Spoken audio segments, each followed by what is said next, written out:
দেখতে পাচ্ছেন এখানে অনেক মানুষ। আসলে এখানকার রেস্টুরেন্টগুলো, রেস্টুরেন্টের বাহিরে এরকম টেবিল চেয়ার দিয়ে বা তার রেস্টুরেন্টের মতো করে রাখে।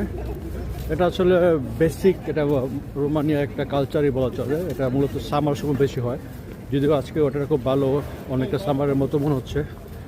বাইরের পরিবেশটা ভালো, সেই জন্য সেই জন্য সেই জন্য দেখাচ্ছে এখানে অনেক লোক।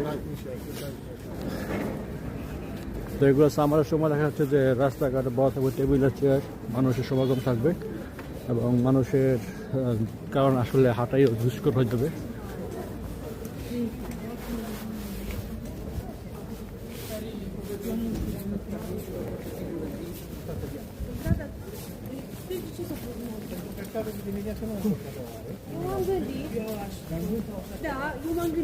Da, da.